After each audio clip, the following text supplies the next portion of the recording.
dikur ka qenë e martuar, nga e cila martes ka edhe një vajzë, por që aktualisht Lejla është ka orientim seksual tjetër edhe është duke jetuar një histori dashurie me një vajzë. I had a mixed race child, a mixed heritage child. I then left that marriage, I got divorced. Jetën.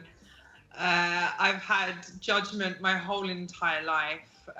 Me të thënë drejtën, tradita shqiptare nuk I kom marrë shumë jetëme. I was married a long time ago to a man who isn't Albanian at all, completely outside of the culture. And I had a mixed race child, a mixed heritage child. I then left that marriage, I got divorced, and I am actually a lesbian. So I've completely gone against the grain, and there aren't many traditions, I would say, that I still have in my life.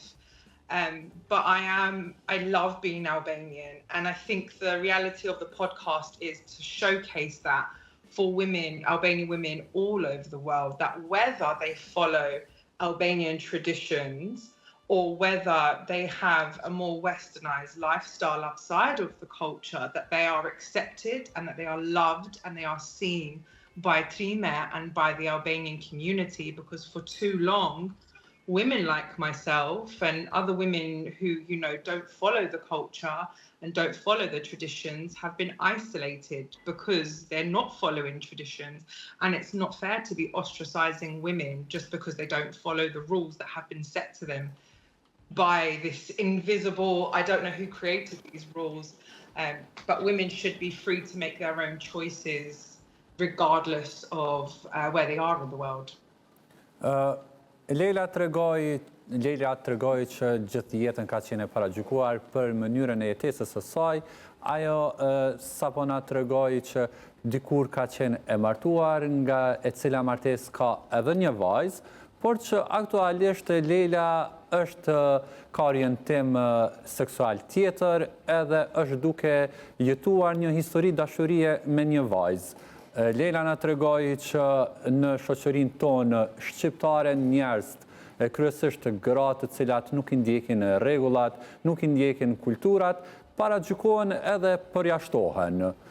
Kjo ishte në pika të shkurta ajo se çka na tha Lejla, duke pas parasysh që ka vështirësi në të shprehurin shqip, por Lejla, a mendon që jetën që aktualisht e ke, po jeton në Londër me një partnere, a mendon që të njëjtën jetë, një jetesë me partneren dhe vajzën tënde nga një martesë e kaluar mund ta bëje edhe në Kosovë?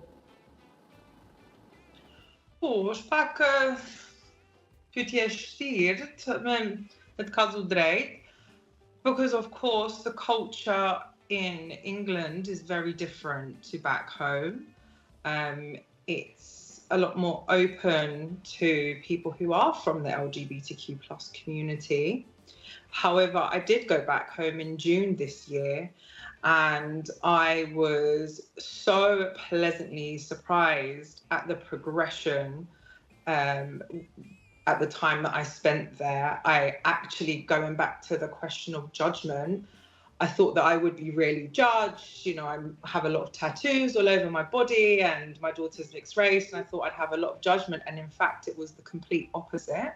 And it was probably one of the most beautiful experiences I've had, connecting back to my community and the culture.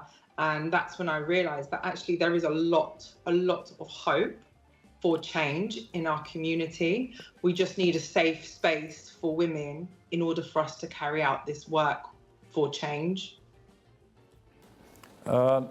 Lejla na tregoi që jetën që ka aktuale në bashkëjetesën me partnerën e saj dhe vajzën e saj nga martesa e kaluar, do të ishte shumë e vështirë ta bënte në Kosovë, ndërkohë që na tregoi që pavarësisht gjithë kësaj është e befasuar me progresin që ka arritur shoqëria jonë sa I përket pranimit të tjerëve ashtu siç janë.